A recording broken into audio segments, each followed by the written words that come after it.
Mm-hmm. Okay, got it.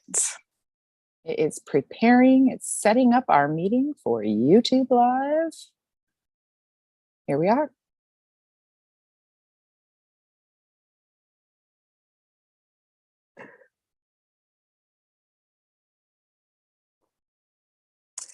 Hello. Hello. Whoa, this is yeah, this is new. Okay. So it is August the 28th, 2022. Welcome to the Zodiac chat line. I am your host, Tennah, and I have Cassie with me. Hey girl, hey. Hey. What's up? Oh Not my much. goodness. How's it going? Actually, you know what? It's going really well. I'm not even gonna. Leo season was Leo seasoning. And now that we just hit the new moon in Virgo, I feel a little more grounded, just a little bit, not a lot, but a little bit, Right. So, I'm exactly. Oh my gosh. Yes. So how's it been for you? You We were know, on hiatus. We're back. Yes, right. We were on hiatus. Hiatus was insane, y'all. We have missed you. We have missed being here on the chat line. Things have gone a little bit cray. And last week was a big week in the planets. Uranus went retrograde. Of course, our friend the sun moved into Virgo. That's why we had the brand new moon on Virgo last night. And we had Mercury move into Libra, where, she's pretty happy, a nice little air sign, but it can get a little dicey out in these streets. Trying to balance everything and all the egos and emotions and conflicts. So that part. Yeah, but it's been good. I'm just so excited for our conversation tonight. Mm-hmm, mm-hmm. Yes, we are in the week of transition because next week, again, another big week of transits with the Mercury that is so placed in Libra deciding to go retrograde next Friday, as well as the full moon in Pisces the next day. So use this week to just enjoy the little space in between and adjust yourselves for what's to come. And there are currently 6 planets in retrograde. And with Mercury next week, that'll be 7. So buckle up, Buttercup. That's all I gotta say. Take it one day at a time. Take a breath. Yes. Take a break. Rest where you can. That is so. It. Let's talk about the new moon in Virgo. Let's talk about Virgo season. What's top of mind in Virgo season? Ooh, okay, so many things, but mostly Virgo's analytical / critical mind, but in the positive way, attention to detail, and definitely about serving that face and that image for the world to see very meticulously crafted. And we have seen these in a lot of Virgos. If you know, you know. And so, Virgos are 6th house service sign, and they are very much here to serve others as they serve themselves. You will find them very, very caring, probably more so than most earth signs. And their mutability probably gives them the flexibility to really kind of see where the other person is coming from. Absolutely. And in that spirit, tonight, we are hosting 2 fabulous spirits to have a discussion about service. So I'm going to go ahead and bring these beautiful folks on. All right. Here we go. Getting them on the screen, I hope. Hey. Welcome to the Zodiac chat line, Janet and Faith. You guys want to introduce yourselves? Sure. Janet, you can go first if you like. Sure. Okay, I'm Janet Raftos. I am a quantum creatrix, divine feminine channel. I, along with my beloved soul sister, Ina Lucas, run a magical trade school for the intuitive and healing arts. It's called Kairos Healers Academy. We follow the cycle of the year and teach everything intuitive, healing, and business related for the healing entrepreneur. I'm also a mama, and I live in Atlanta with my partner and a bunch of plants and animals. We love plants and animals here at the Zodiac Chat. We Absolutely. love that. Wonderful. And Faith. Yes, hi everyone. Well, good evening. It's late. I'm Faith. How do I speak about who I am? Environmentalist, humanitarian, worked in like international development and humanitarian emergencies for about since 2013. So I've lived all across the world. I've been in a lot of different conflict zones. So environmentalist, humanitarian, and also an author. I love writing poetry, love playing my guitar. So just really here in every aspect of my life to serve, I think, others and myself. But I'm learning more about the first serving self to be able to better serve others. So still working on it. Look at that. We already saying a word. Just started. I'm here for it. Yeah, that feels like a good jumping off point. I'll throw out the first question and we'll see where we want to go from here. But how and what do you choose to serve? Janet, I'm letting you take the lead, huh? Well, it's so like what Faith already said. I mean, that for me has been like such a life lesson. My love language is acts of service. And I have gotten myself into a lot of trouble with acts of service. I've gotten, sick, depleted, fatigued. And so I had to really evaluate that. And one thing, we're talking about Virgo tonight. And so we can also bring in the concept that Virgo is connected to the archetype of the Virgin. And originally, before pre-patriarchy, the Virgin was really actually meant unto the self, which is almost exactly what Faith just said, that she had to learn to have service for the self, right? And I think about that a lot, that what it meant was not chastity or sacrifice or any way or abstaining from something. It meant filling. It meant being of the self. It meant nourishing the self, knowing the self, acting in alignment with the self.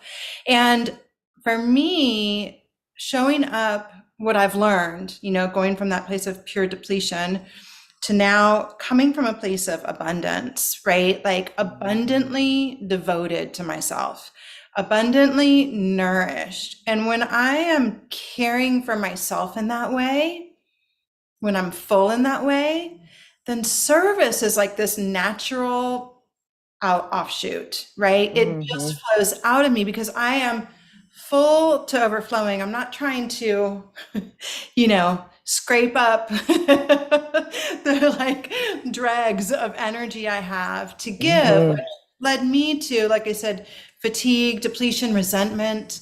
And so passive aggressivity, I had to really learn, like I had to do a lot of healing work. I had to stop coupling my worth with my service, which was a big one as a woman and as me. And I had to really come back to this place of prioritizing myself, being of the self in that pure sense of the Virgin archetype, being of the self, so that I could offer from that space. Did that answer your question? Yes. Right? I think it's a mini lesson in the question, but yes, because I think, in a sense, there's no good way to choose what to serve if you haven't filled your own cup, right?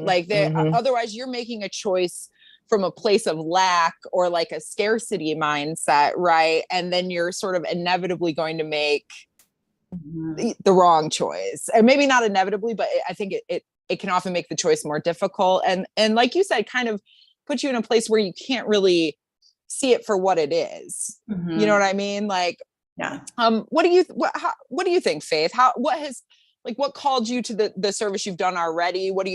How do you choose what calls to answer? I think simply put, I'm trying to be more like concise these days and simple, because I think sometimes even when you overanalyze a question or anything, you're still like rendering yourself to this place of like burnout or like exhaustion. And so when I think about that, simply put, whatever has called out within me. So there's always something. I'll say first, I went to Burkina Faso in 2013. I joined the Peace Corps. And prior to that, I was working for as a legislative aide, the whole politics thing. And so what was being called out to me at that point, like progress seemed very slow, not really loving the word progress these days, but there wasn't great momentum to advancing to people being liberated. I will say that. And so that frustration, which resided deep in me, I felt like I wasn't liberated, neither were others around me. And so I needed to go to a place where I could activate that liberation, both for myself and for others. And so, yeah, so that's like my first answer. What I'm called to mostly these days, how I choose to serve, it's really, I look at the world around me and like, what are the most pressing issues, and like, what are my skills? What are my passions also? What am I passionate about? What can I give 100% of myself to and never regret that, or not have these emotional consequences because of the work. So I'm choosing now service because, I mean, working in conflict zones, that's really tough. And it has a lot of like emotional things that come with it, and a lot of like trauma responses from doing that work. And so I'm back in New York now, and I decided to take a position working on climate change, which I feel like that's my mission. And I'm trying to work myself out of a job, because I think in serving others, sometimes we can get stuck in this place of like, it becomes our identity that we are here to serve. And I think there is this like extension of service, that service can evolve to something else once solutions are solved. Like, once there's solutions in place, I don't want to serve in the ways that I am now for the rest of my life. And so that's also like, I'm like, okay, in which places should I be where I feel that? And I feel that in my work. And yeah, just in my life. But I agree with Janet, and I agree with you, Cass. Like literally, it's an inner transformation. And that's hard. That's tough. I don't know if we talk about how tough it is sometimes to really just say, okay, I'm going to serve myself. And I think people that first responders, those who just generally and naturally serve, it feels so foreign. It almost feels selfish to have to carve out a space for yourself and consider yourself a part of the world that you are serving. So, that wasn't short at all. It's super real though. No, yeah.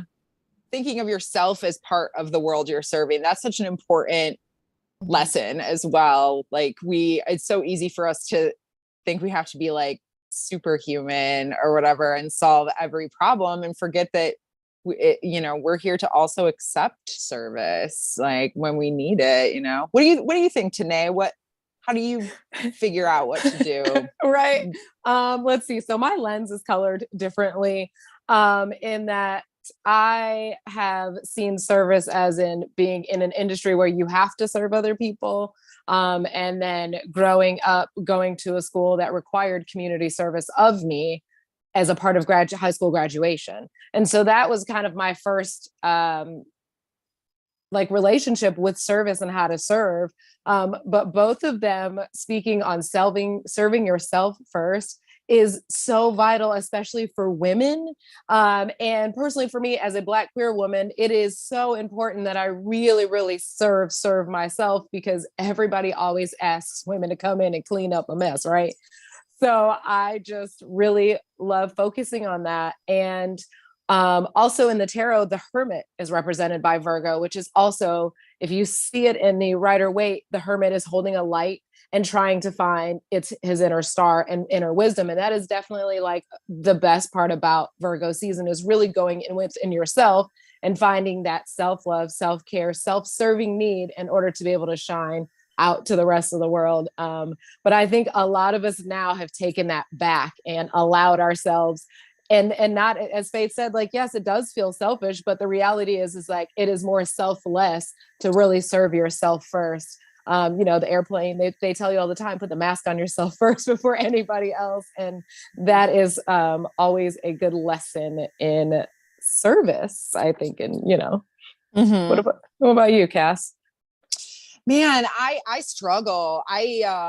Faith, I felt like you kind of alluded to this too when you're talking about passion, because I find myself, I respond physically to things a lot, and when I'm called to something, I'm activated by a need. I see something happening in my community or like a virtual community that I have some sort of capacity to respond to, or I think I do. If it stirs up like a acid refluxy type hot feeling in my esophagus, that's when I'm like, oh, I need to go, I need to do something. But I struggle with overextending myself. And something that I have worked on throughout my adult life and continue to is making sure that I'm setting small and manageable goals for myself and what I do, and not setting myself up to fail, because I also think I'm one of those people who's a little bit afraid of my own success. So when you take on way too much, then if you fail, it's like, well, that was a crazy amount for me to take on. Why did I do that? So I'm trying to exercise more discernment, and I won't say it's gotten easier. I was going to say that being a mother makes it a little bit easier because you have these like little humans that are a necessary time suck. So you sort of, by virtue of just not having so much time on your plate, you can't say yes to as much stuff. But I still managed to overfill the days. So it's really like very much a lesson that is unfolding. And I think getting closer to my everyday community, the people I see in my neighborhood, the needs that are there in my city, in my county, will help me actually, accomplish what, things and what I would like to do, because there's just so much out there and it can't be solved. It can't all be solved. Like, not by one person, not by me. But if, everyone took their own communities and really worked within that, the change would end up being a ripple effect, because everybody's working on their community at large by working on their very much individual community. And I really think that's where we all realize that we need to go, is that like, we're all on this burning planet right now, and it's up to us to find a way to serve it better, because we haven't been serving the planet very well, and no one can disagree with that, and so it's like finding little ways and not butting off more you can chew. Yeah, absolutely. Agreed. And those things have wonderful cumulative effects, but then there's also the, holding the big guys accountable who need to be held accountable. And it's a weird, I'm curious to hear how you guys handle that. Like, I feel every day I can find an example of humanity that gives me hope. I read a story about somebody who started a clothing drive for a family in their community, whatever it is, some teens who dug their neighbor's car out with of a snowstorm, whatever it is. But then you also have these examples of just, people who are at the tippy top of the socioeconomic ladder, just pooping all over us. And how do you like reconcile those things? Where do you find hope in the service that you do, and not feel like, because sometimes it starts to feel like this is for naught, this is, I'm curious how you guys maintain that flame. Faith, do you want to lead this time, or I Sure. do? Yeah. Sure, no problem. So for me, the only way I've found any type of peace and grounding is through just being in community with others so if they're my coworkers, really just establishing some kind of sense of community. So there's always that encouragement, because we're all on the same path. And yes, especially when it comes to climate change, it's funny because my boss always says we start every meeting off with a celebration, because we have like such a long road ahead. The work is very challenging. And so really just fostering those spaces, those safe spaces where there's encouragement, where there's peace, where you can look at the work and also still find joy of how far we've come. So those constant reminders, but I think it has to be consistent. And that's what I'm just putting in place in my life, like consistent in friendships and relationships and in work, in my professional work, because I think that's really the only way to sort of stay afloat. Because I don't know, those coming from the top, they have like on big boots and they are like stomping on us every day. And it's like we're just like at the bottom of their boots, like I'm taking out the like little pieces. So finally, the sole of the boot will one day fall off. Right? We're just like little workers down there, like take that one out, take that string out, right? But yeah, so that's how I do it. Fire away, Janet. Yeah, mine is sort of community based as well. I mean, I think within the school that I run, I sit in circle with women for many hours every week, women who are all healers, who are coming together. We're all doing different things. Like part of our school is about like really getting into your unique magic so that it's your passion, like you're living your passion, not what you think somebody else should do as a healer or whatever, right? And so I'm really able to steep myself in a community of women who are self-actualizing and wanting to change the planet. And that is hugely inspiring constantly. And then I think, the other thing is, because I can go, if I get on Twitter, I mean, watch out because, But, I try to just do my part too. And I hear this a lot in what Faith does, because Faith, you are doing some amazing things in the world. Like, thank you. It is like, for me, learning about, as Tennah, you and Cassie know, like learning about like pre-patriarchy, about our roots as women, about the power that is innate to us and what has happened and how I can contribute to the deconstruction of this toxic paradigm that we are all living in. And so every time, whether it's a post or a sermon or whatever, I get up on my soapbox, like I know that I'm doing something. And with every activation that Ina and I do together, or any healing work that I do or program that I run, that its aim is to allow all of us to heal and self-actualize and shift timelines so that we can, we all have to do our own part. And I think Tennah, it was maybe you that said this earlier, is like, we have to focus on this vessel. When we all heal this vessel, and when when other people see the light that we are, because we're doing the work, they come and they join us, and then we're all doing this work together, and then it is that ripple effect. It gets bigger and bigger. So that gives me so much hope. Like when I start to feel the despair, I have to come back to, okay, well, what am I doing? I can only do this. I can't do you, Faith, or you, Tennah, you can't see, like, I can be here with you and love you, but all I can do is this. And so am I doing this the way that I need to do this?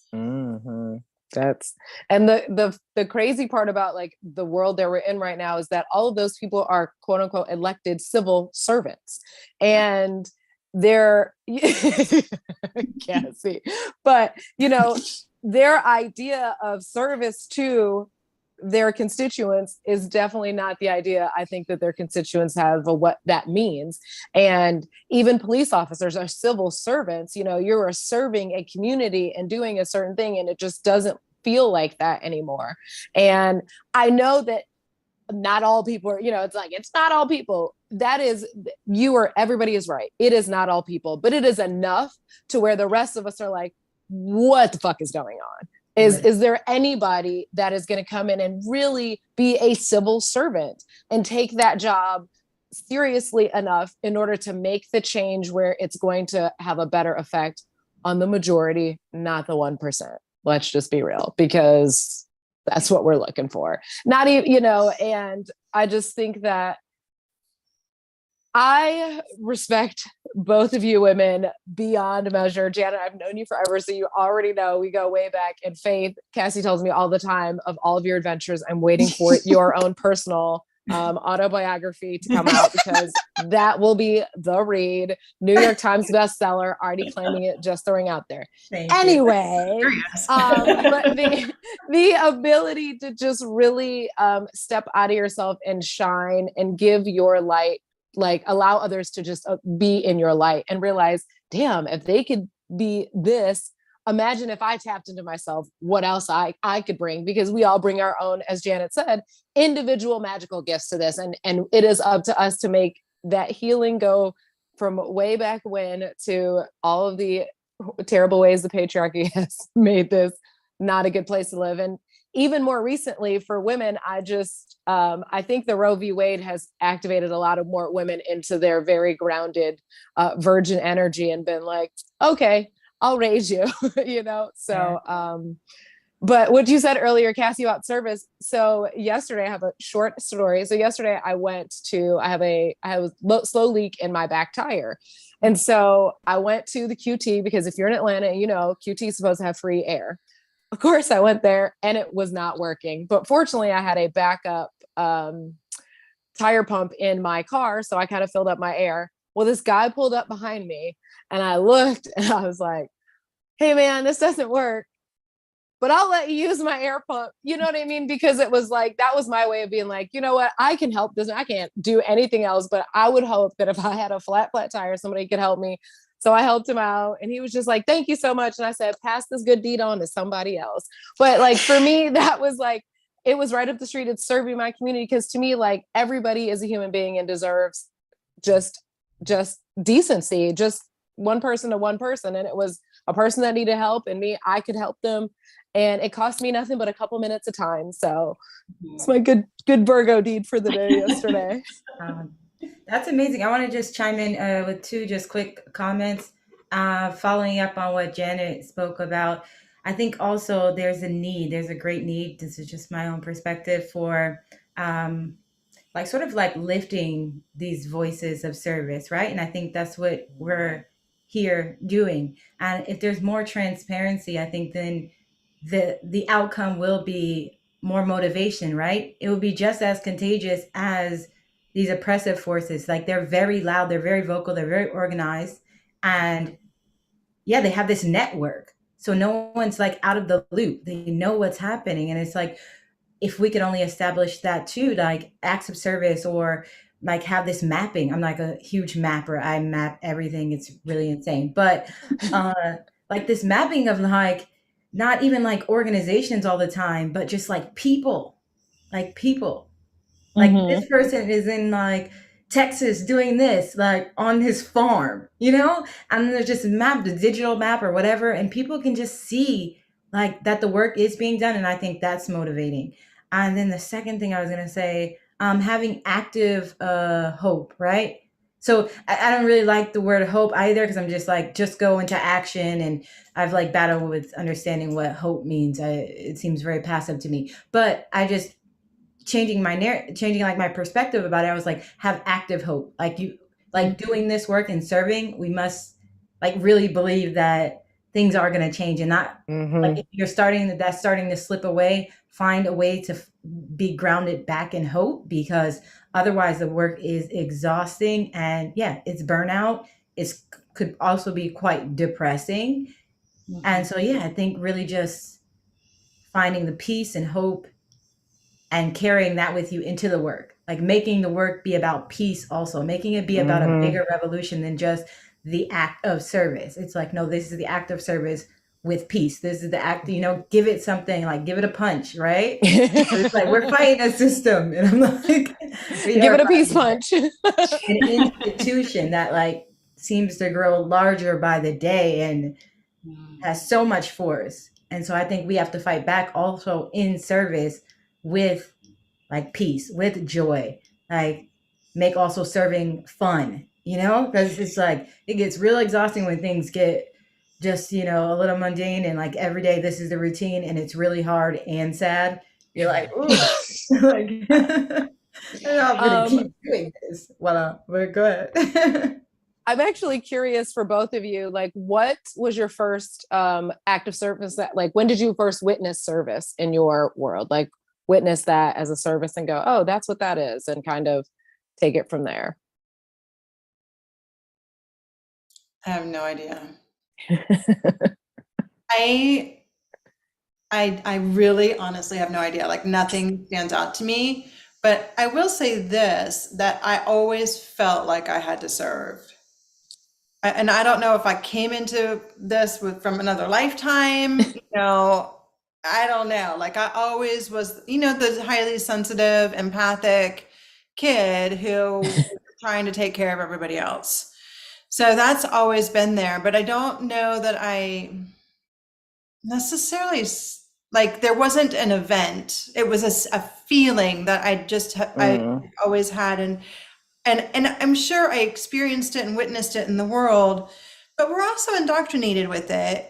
And to what we started this conversation with, we're indoctrinated to it in a way that's not serving, right? And so I think for so many of us who feel this innately, which is probably all of us here, that going back to what Faith and I were talking about earlier, is that for most of us, this has been a journey of learning how to have empowered service, healthy service, passion service that is not like a candle burning at both ends, right? Like where we can really gather the forces to override the programming we've had that has been like, you must serve to the detriment of yourself. You must sacrifice yourself, as a woman. And Tennah, like you said earlier, as a Black woman, like women, and Black women especially, are expected to do so much just because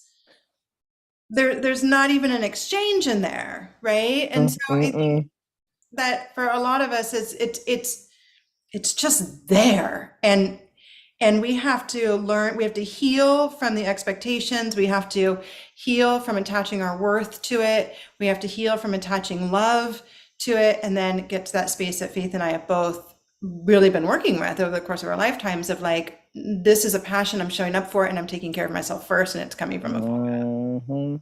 Yes. Oof.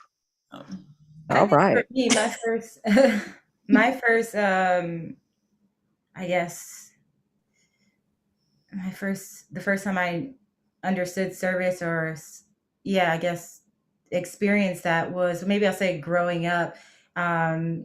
Really was like sort of raised by my grandmother, really not so easy childhood, just trauma in there, which I have healed from, which is great. But so what I'll say is just something simple. Like my grandmother, she would sit down and listen to me. And I think that was like just giving me voice and agency. And I think that's the beginning of service. So yeah. That's beautiful. Right. Yeah. Tennah, do you have an early memory of service? I think one of the first ones was a lot when I was younger. I mean, you may not tell, I did go to Catholic school. And so that was definitely a different perspective. But the one that I remember the most is that part of our curriculum was community service, and we got to pick weekly where we wanted to go. And I ended up picking a daycare. And I remember these were the cutest. I had like 2 and 3 year olds, and, they came from like single family homes or anything like that. So it was just a very, or single moms, or, they were just in tough childhoods, and they were the coolest, sweetest kids ever. And it was just a good experience that my school included that in my curriculum. And it kind of, as Janet said, indoctrinated me into the fact that like, I'm supposed to be doing this, but it also was like, I want to do this. And then we went to a monastery, and we helped some monks build a chapel. And so like things like that, like that's been my ideas of community service. And if you guys know me, I'm always like trying to give people food, because I feel like that is the one thing that like I'm most passionate about, is like never having anybody hungry. Because also, if you know me, I'm always hungry. So I am really passionate about just, like the food insecurity, especially in the city where I live. And we all know that there's no reason that anybody should ever go hungry. And so mine has always just been it just kind of has happened. I like Faith's though. Grandma listened to her. Like, dang. That's beautiful. Yeah. What about you, Cassie? So honestly, my first, as we're, talking about this, I think the first time that I was really introduced to the first way I was introduced to the concept of service and serving was the fact that my grandmother was a waitress. And one of the like games that we would play at her house was restaurant. And I always got to be the customer and my brother had to be the server and she was the cook. And I just remember all growing up her being like, Cassie, don't ever become a waitress. Don't ever be a waitress. Don't ever be a waitress. It's a horrible job. And also like my grandfather and grandmother had a very old school marriage. We'll say that, right? And my grandma was very much expected to be like in servitude to my grandpa. And my grandma's advice was also, don't get married. She's like, don't do it. And I remember like being able to juxtapose their marriage with like my parents who had a very healthy relationship and just realizing that, first of all, seeing that like I didn't think a healthy relationship should involve servitude to another person. But also just, seeing it as in this like almost economic light, right? And the idea of people kind of being a servant to somebody else, rather than being in service to an ideal or a hope or a passion or something like that. For that, I think I would have to get to like my, teenage years of really witnessing community service like that. But yeah, it was very much my first orientation toward that was service industry oriented, which did set a path for the rest of my life. My eye is just twitching. I know. I'm sitting here going, it was another lifetime. It was another lifetime. No more. I will say that I think all of us, I'm not sure if you've had Faith, but I know for a fact that Janet, Cassie, and myself have all worked in restaurants, multiple, and have moved past that life and gone on. And for me, like I actually enjoyed serving in most aspects when I was in the service industry, because when you got really good customers and everything like that, and you got people who understood, like, I'm not your servant, I'm just here helping you out. Mm-hmm.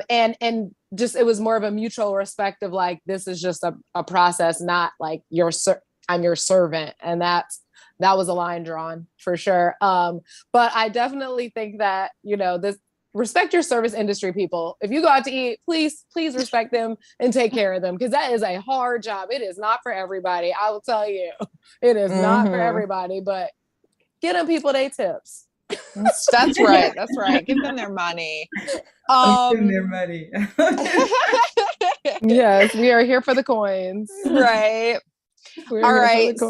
So do you guys want to give up before, we let you off the hook, and before we let you tell us all of the things you're up to and where we can find you on the internet, it's to follow you.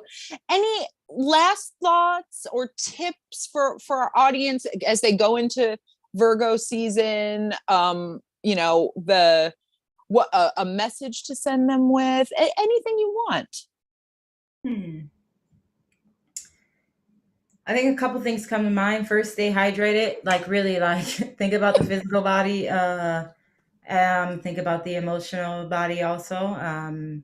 Reach out to others for support. Be in community.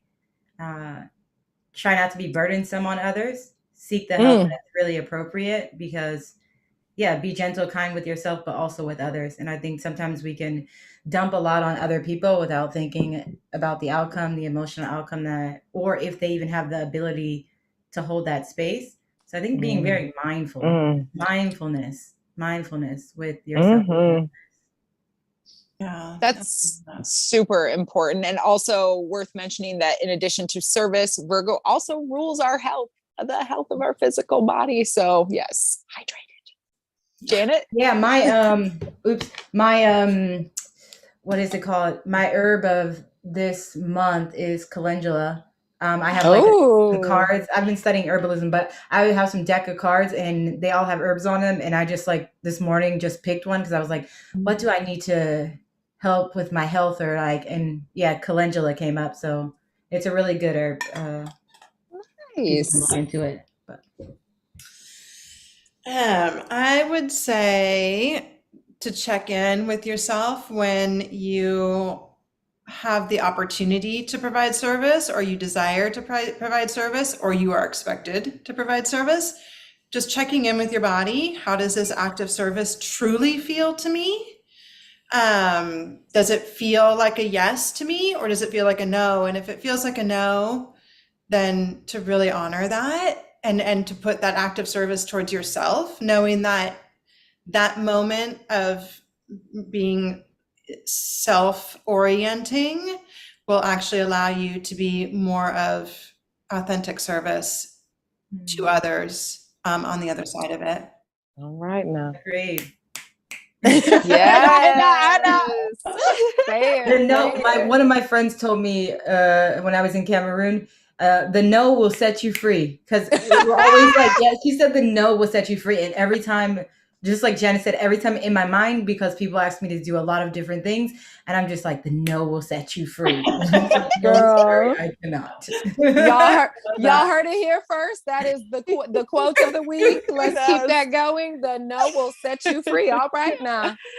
That's amazing. So where can we find you guys? What are you up to? What's coming up? What's happening?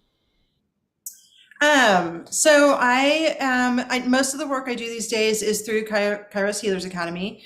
And if you, we have a free New Moon in Libra event at the end of September, on the 29th, I think it is, whatever the last Sunday in September is, that new moon is on. And that's going to be an amazing event. We haven't brought it all together yet, but if you're here watching this, you would probably love it. It'll be a ceremony. There will be an activation. My and Nina's activations are fucking fire. And we'd love to have you. And you can find us at kairoshealersacademy.com. And that's Kairos. Also, just if you want to get on our list, we have a free witch wound healing. So if any of you experience the troubles of that witch wounding, and it's just kairoshealersacademy.com/witch wound. And it's an awesome activation and healing and a good way to stay in touch with us. And then I'm on Instagram as Janet Raftus. So, and you can find me at Janet Raftus. I have a very unique name. I'm on the interwebs. Amazing. For me, what am I up to? First thing I'll mention is my first book that I wrote in 2020. It's published. It can be found on Amazon. It's called Freedom at Day Zero, where I just tell the story of my life, how I've like really navigated trauma and finding like my authentic self and really archiving the past in a way. I think that can be done. So that you really can step into like this new journey of who you really are. Other than that, I have a second book that I'm just finishing up, probably be done by the end of the year. But you can find me on Instagram at faithd_Toran. So FAITHD_Toran, TORAN. Also on Twitter, same handle. Last thing coming up for me, I literally just found this out on Friday, that my like job asked me to, there's Climate Week, New York City. It's a big climate conference hosted by the UN and Climate Group, I think. And I was asked to be a panelist on a session. So I'll probably be posting more on my, I know I'm like psyched out, but I'm post more on my Instagram, like details of like if that's going to be aired live or ways people can sort of like see that even after the event. Yeah. So that's and then some stuff about herbalism. I'm finishing up a certificate in 2 months. So I really haven't shared much because I want to just continue to foster that relationship with the herbs that I'm working with, just not to give out advice, but yeah. And then lastly, I think I'm going to do like, I've been working on guitar for a really long time. I don't really say a lot about my personal life, but hoping that I'll play like my own like small simple show at the end of the year. That's a All goal. right. All right. We'll Listen, see. it's here. You done already said it. It's happening, girl. We Speak gonna it get that. into existence in this We gonna get, group. we gonna get that New York's bestseller, and we gonna get your performance at the end of the year, girl. We got you. It's already there. And speaking on panels. Yeah. All right. All right. Love Right. it. That's true. This is just your first of many. That's all. You go ahead, girl. We stand a multifaceted queen right here. Yes. It is. Oh man, thank you guys so much Thank for joining you. us. This was incredible. Just a wonderful chat for Virgo new moon. Feels really good to speak about some of this stuff and the importance of, staying in tune with yourself when you're called to serve others, because Tennah will tell you, you got to put your own oxygen mask on first. It's got to happen. No, the freedom in no now. The no Right? will set you free. Come on. No will set you free. No. Oh, thank you both. Thank you Y'all both, know I ain't gonna Janet. forget that. Yeah, thank you both and Janet. This was a very wholesome time, and we were just really sharing some strong and peaceful like vulnerabilities. So I'm happy to have participated and to be like in community with all of you today. It was amazing. Thank you. You guys were the best season 2 openers we could have ever had. So thank you so much. Thank you all so much. I'm gonna take you guys off. Oh God, no, I'm giving myself a background. Hello. Take you guys off video, and you're free to leave if you'd like, stay if you'd like. We love you so much. Thank you. I love you. Thank you. Wow. Yeah. That was I love everything. it. That was Yes. everything. That was I know. everything. That was. Oh, I feel like girl. those two are gonna connect now and do something amazing. Like, did we wait together? I for was the waiting. purpose? I love it. I saw it. I was like, they should be friends. That's what it is. But I think for you and I, that's really what we wanted this, since we did change our kind of format for this season to do the new moon and the full moons and only do a chart reading once. It's a lot better for us to really bring community together. And I think that's definitely, we just don't know where this is going to go. So I feel so good about it. I know. I love it. All right. Taking it back to the planets. Let's talk about it. What is up? Okay. Where are we today for the audience? Okay. So today the sun and the moon are in Virgo. Loving it. Mercury is in Libra. Venus is in Leo. Still spicy. Right. Mars is in Gemini. And then we have 6 planets currently in retrograde, starting with Jupiter retrograde in Aries, Saturn in Aquarius, Uranus in Taurus, Neptune in Pisces, and still Mr. Pluto up in Capricorn. I mean, shit. And then Mercury's going to find his way on into retrograde next Friday, I think on the 9th or the 10th. So it's the 9th, I believe. The 9th. So that's going to be interesting. And then the full moon's the next day in Pisces with Neptune retrograding in Pisces. So they're going to be opposing the sun in Virgo. Oh boy. So so cry if you need to, honey. Get your feelings hurt if you need to. It's gonna be said what it said. I mean, it might be the biggest reality check clarity, because now that Neptune's in retrograde, there might be some real truth and clarity and honesty on I believe it's more of like how you are living your daily life. For me, super vulnerable moment, it was, I don't really have a plan like I thought I had a plan. And so now with the Virgo new moon, my goal is to really like put my plan into small, as you said, easier bites, tangible steps. Yeah. And also having my North Node in Virgo, I'm really trying to cultivate and focus all of that energy as well. And part of it is setting small, tangible goals in order to achieve things. So I think, we just go with the energy, because If we can only control this. Right. Yeah, man. I feel you on that. I am going to attempt to get us in the correct video mode because apparently it is only showing whoever is speaking. Yeah, that's what I I said. can't figure that out right now. Weird. Okay. Gallery mode, maybe? Is that an option on my phone? See, this is why I was trying to do this on my computer, not my phone.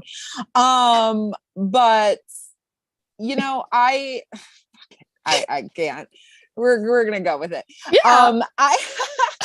I feel you though, and we didn't really speak to that though. I think we kind of inadvertently did in our discussion about service is the fact that Virgo and its rulership of the sixth house also does rule your daily routines and activities. And like, how are you incorporating taking care of yourself every day? That was one of my I was fortunate enough to be with a couple of my oldest girlfriends, you know, last night on the new moon, and we were working through some journaling prompts. And one thing that really came up to me is like, I need to take walks every day. That was something I always did. It's one of the places where I feel the most relaxed, and it's such good exercise for my physical body and helps my brain so much. And I just don't prioritize it. You know, I haven't been prioritizing it. And I came to the realization, I was like, man, that's really something I need to go back to incorporating into my everyday life, because those small steps accumulate and make big changes. And I was also thinking about, you know, the school year starts tomorrow, sending my little guy back to school. So really the daily routines just coming back full force. But like, you know, having him help pack his lunch every day and having that be an activity we can do together, an opportunity for learning like about food and how to take care of your health through what you eat. And just kind of trying to make my own life less stressful by making it not my chore, right? It's like, okay, think of it as this is an activity we can do together and a memory we can make rather than just, you know, and something else on my to-do list. Yeah, he can make his own decisions and pack what he wants for lunch. He can do the variety. And like you said, it'll probably get him excited. Like I would be like, ooh, what am I packing tomorrow? Right. Super excited. So I think that as much as people don't like structure and routines, it's really the best way. Even if you want to be free or have freedom, like the best way is to have some sort of daily structure and routine. And this is a good little get back into it, because I just was like, summertime. It just, I mean, Leo season was like, let's have fun. You know? Come on, get COVID. Woo! It's like, let the sun shine. And Virgo's like, sitting over in the corner, like, all right, now, girl, you probably should sit down, you know. Take you know a minute what, though? to think about it. I do feel like it's kind of a blessing that all of these outer planet retrogrades are happening during Virgo season, because Virgo season points us in the direction of paying attention to details and really minding the fine print. Like that is exactly the type of energy you need to be carrying with you when Jupiter, Uranus, Neptune, Saturn, and Pluto are all in retrograde. I mean, especially though that Uranus and Neptune, those guys are, I mean, they're really showing you some stuff. Those retrogrades are going to surprise you, and they're going to show you the things that you were hiding from. Oh yeah. Especially with the North Node also being in Taurus, with Uranus retrograde in the same. I think some unexpected shifts, if you will, whether they be good, bad, or indifferent. But it's always, the universe reflects back to you how you are towards it. And so if you have been living in a Neptune haze, you know, a little illusion, it is quick to just remind you who is really in charge. That's right. So you want to talk about these Virgo celebrity check-ins? Yes, you know I want to do a Virgo celebrity check-in. I want you to go first with your first one because I'm sure I'm gonna probably piggyback off of that one and move. But go ahead. Who's your first? Okay. So my first Virgo I would like to check in with is Billy Porter. Yes. Oh yeah.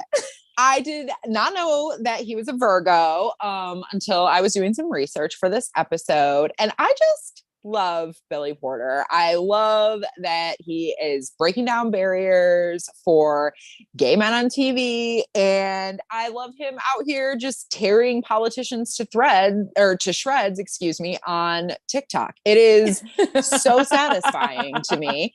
And I feel like he's just incredibly smart and himself. And I think that being who you authentically are can be incredibly radical, especially in a day and age where we are really conscious of how we're cultivating our image in, a variety of different ways. And so I find him to be incredibly inspiring and, forever I stand. Okay, I am here for it. Never mind then. You switched it up on me. So I'm just kidding. That other person will probably come down the road. Okay, so my first Virgo check-in is going to be the Honorable Supreme Court Justice Ketanji Brown Jackson. Thank you so much. Yes.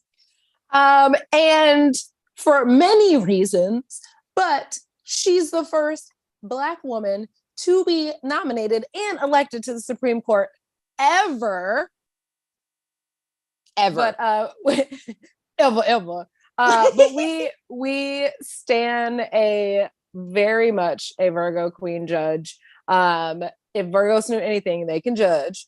So I think that it's amazing that she has accomplished this feat, along with, if you guys just take 5 seconds to see this woman's dedication and qualifications, that is a Virgo to a T. As many degrees or whatever she has achieved in her life, she has achieved more than every Supreme Court justice on the Supreme Court currently. Again, Virgo all damn day. So, and she is just, when I just saw her in her, it's not confirmation hearings, and I could just see her in that blue suit, and she just smiled, had her hair. Girl, I said, Black girls everywhere was like, see, we can be anywhere. Yes, and should be everywhere. That's an amazing choice. Ketanji is by far the best Virgo on the Supreme Court. We won't talk about the other one, but spoiler alert, he's terrible. Okay, so my next Virgo I'm going to check in with is my childhood crush, one of two. That reminds me I need to look up what Tia Carrera's sign is, because she would be the other. Keanu Reeves. Okay. Keanu is amazing. I don't know what the fuck he's working on right now, and I don't care because I just love him. And every single time you read about a story about Keanu Reeves, it's about him doing the nicest shit you've ever heard of a Hollywood person doing. Like, he's notorious for just like riding the subway and giving really nice gifts to the crew members on the shows and movies he works on. And he has had a very difficult personal life, and yet is super philanthropic and just on his real down to earth Virgo shit. And I was so happy that in all the time, so many male, actors and comedians and public personalities that I enjoyed were getting Me Too'd, that has never happened to Keanu. And I don't think it ever will. No, I shouldn't say it it's a good that Louis C.K. got exposed for being a creep. It just sucked for me being a fan, right? Yeah, and that's kind of a selfish thing, but I think it's good to expose creeps for being creeps. I'm saying I don't think Keanu is a creep, and that makes me happy. I'm here for it. Okay, so my next one is Keke Palmer. Oh, First of all, this child actress, overall entertainer, because she really is an entertainer. Just starred in Jordan Peele's Nope that just came out, and she also hosts Password with Jimmy Fallon as like the celebrity guest, which I was like, that's cool. But Kiki been around for forever. And recently I've seen a lot of like TikTok videos with her. One of them was her doing an Angela Bassett impression, which I love. And we stan a Leo. Angela Bassett, we love you, girl. But I am here for Kiki. She's gone from like a child actress that has so much in her entire like work. And I don't even think she's 30 yet. I think she might be in her mid-20s, if I'm guessing right. But again, her work ethic and how much she's very meticulous about everything and just her overall swag. I am here for Miss Kiki Palm. I love it. All right, my final Virgo is the Virgo to end all Virgos. Just checking. I think we did this right. Go ahead. Tell the people what they want. Tell the people what they want. The Queen, Beyonce knows Carter. The Queen Bee of our lives. Released Renaissance. It slaps. She's everything. I can't I will never like Beyonce could stab me, and I would still be like, but I love you, girl. Like, she's amazing. She's an icon. I just, she really embodies the Virgo work ethic, right? All earth signs are known for putting in the work. Okay. That is what they do. They are concerned with the material world. They do the work, but Virgos are doing the nitty gritty, the finest fine points, every single thing in its place. And that is what Beyonce does with every creative project she does. I mean, every single detail is managed, and it's never sloppy. Like, even if you don't love it, that's fine. But like, it's not because it's not polished. It's not because it's not fabulous. It's, just because it's not your thing. And she's amazing. And I love that she like really was on she was on the kind of the cutting edge, I feel like, of the resurgence of the popularity of astrology, because when she dropped, is it Signs is the name of the track from Crazy in Love, where it's like Aries, Taurus, you know what I mean? Like, she goes through all of the signs, and like, it's clearly something that resonates with her. She has so many Virgo references in all of her music. And so, I just love her. She is my queen. She's the only queen I recognize. I mean, 7 studio album, so many Grammys, Homecoming, Netflix specials, mother to 3 amazing children. Her husband's a billionaire, but does that really matter? Because she's her. Clothing line. Let's see, what else can we continue to rack up for Beyonce? I mean, I agree with you 1,000% on the work ethic and the detail of this woman. I think I was watching a TikTok the other day, and she flew in dancers from another country who didn't even recognize her. They said, "What's your name?" She said, and I believe they were from a country in Africa. I'm not going to even pretend like I know where they were from, but they flew them in, and they walked into this room, and they were like, "Hey," she's like, "Hi." And they were like, "Hi, what's your name?" I was like, "Shit," and I love that. And in that moment, she wasn't like, "You don't know who she respected them," because she said, she's like, "I want you to fly them over so we can learn to dance from them." Not no Zoom video, not anything like that. Like, we're going to bring them here in the room so I can see how they move. And she said what she said. I loved it. You could feel it, because that's how you feel when you watch Beyonce dance. She said, how you just feel the music come through and you watch it in somebody's body. And she's like, "I want y'all to embody it. Not like you learned a choreography, like you just." And I said, "Yes, girl." But just the meticulousness, like you said, it is never sloppy. That image, that face is going to be on point anytime it's taking a photo, a video, whatever. it is going to be legit. And man, her kids, I can't even wait to see them. Like that is going to be the most insane next generation of Carters, if you will.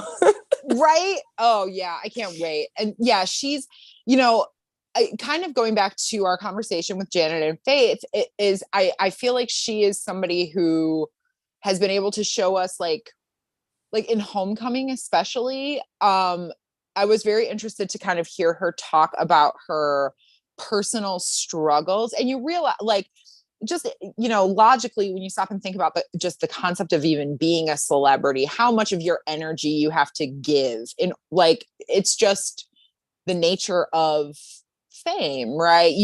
When so many people, you have fans, like that's an energetic exchange, and most of it is flowing out from you, right? Yeah. Like they receive a lot in performances, and when I stand in front of 50,000 people chanting your name, of course you're going to take that on, but like also when you step out of your house and everybody's taking your picture and like that's sucking stuff out of you. And just being able to stand in who she is and also bring other people to the table, who may, like you said, it's not like she saw somebody, this group of African dancers, and was like, oh, I'm going to hire some choreographer who's familiar with that. It's like, I'm going to go to the source and I'm going to, allow those people to come to my table. Right. Like, I just, I think that's incredible. Yes, for sure. Well, do you got anything else before we pull this card and I will just give a shout out to my, because we missed pretty much all of Leo season, my shout out Leo season celebrity is Vivica A. Fox, who I didn't know was a Leo.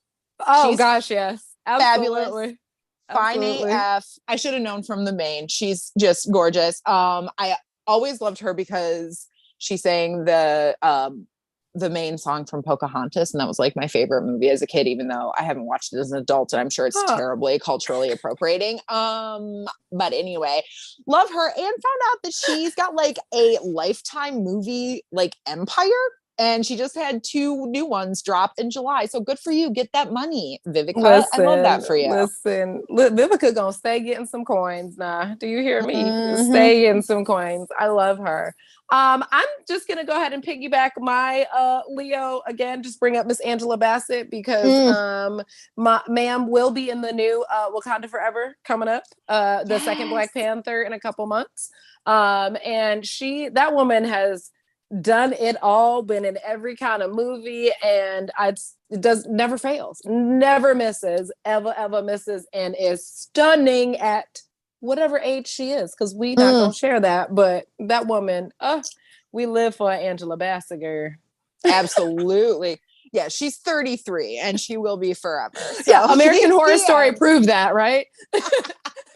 That's how she knows she's eternal. American Horror Story proved that she will never die. Right. Listen. I'm telling you, I was like, as I was looking that up, I was like, I've seen almost every single movie this woman has been in. Almost every single one. Almost every. And I was just like, ooh. And anybody that knows, waiting to exhale, ooh. When she took that, said, burn that cigarette, said, it is trash. That was it. The whole theater just lost their mind. But anyways. Oh my gosh. Coral just got me. She's right. It's Vanessa Williams who sings Colors of the Wind from Pocahontas, not Vivica A. Fox. Hello. I was wondering when you said that, I had to listen. I'm losing it. I'm sorry, love you, y'all. Miss Vanessa Williams. It's okay. Yes, we love Vanessa Williams too. I wonder what sign she is. My guess is a Pisces. Ooh, all right.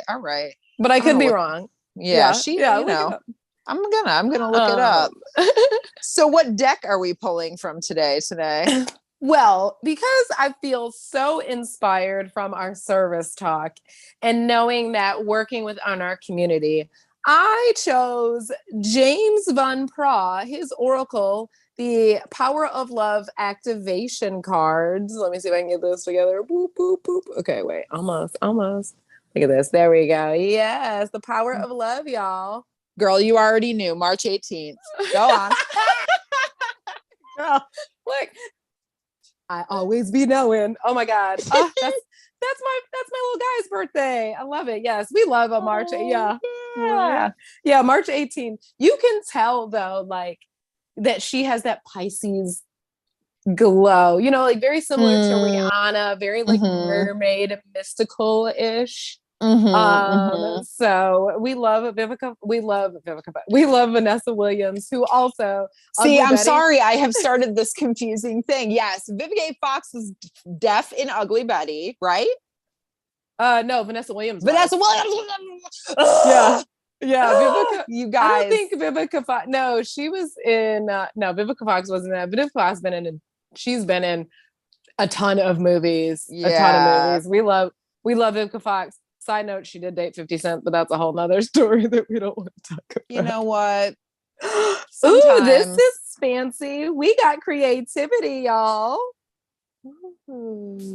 Yes. It says you love to devise new ideas, innovation, and forms. We are here for some that's nice. As we were talking about all of these creative people from Virgo season. So the most natural characteristic of a soul is creation. As a spiritual being, you are continually being inspired by the higher self, source, energy, and the spirit world to express yourself in the physical dimension. You are constantly in a mode of creation. And if you are not aware of your thoughts, and if you are not aware of it, thoughts are creation and thoughts are real. And even though not every single one manifests itself physically, it nevertheless creates your reality. That is why it is so important to keep your thoughts high-minded.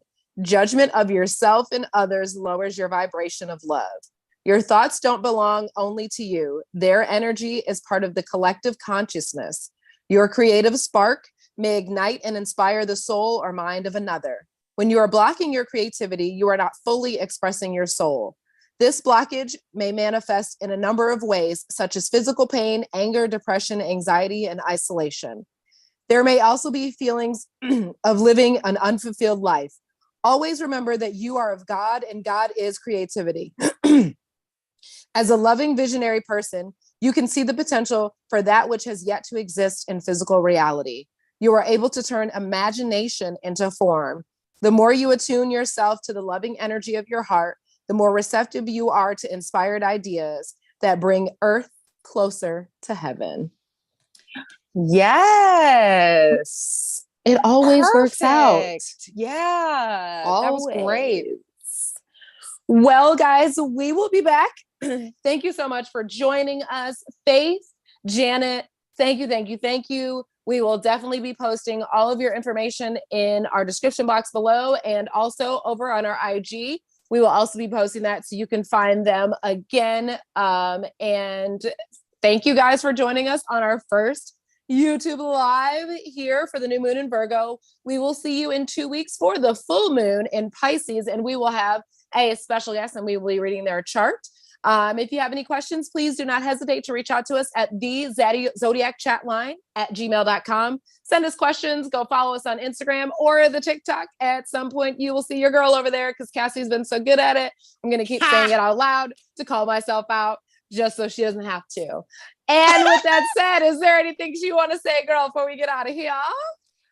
I am so excited that we are back, and thank you all for being with us. Thank you, Faith and Janet, and thank you, Tennah. It's so wonderful to be here with you again. And I'm sorry to Vivica A. Fox and Vanessa Williams. You guys, I apologize for being a very stereotypical white person. I apologize for that. Which she is not actually. Which rarely happens. It rarely It's happens. not her. That's why That's not I'm her. apologizing. That's not her. That's not her. But yes, guys, thank you so much. We will see you. This is our new routine. We will see you in 2 weeks. As always, On it's 9/11. Oh, well, okay. At 8 p.m. Well, I think that it should be inspiring years later that we can see how we have evolved and see service and see how our Pisces new full moon feels. As always, guys, it's all love. And you know what it is, Cass.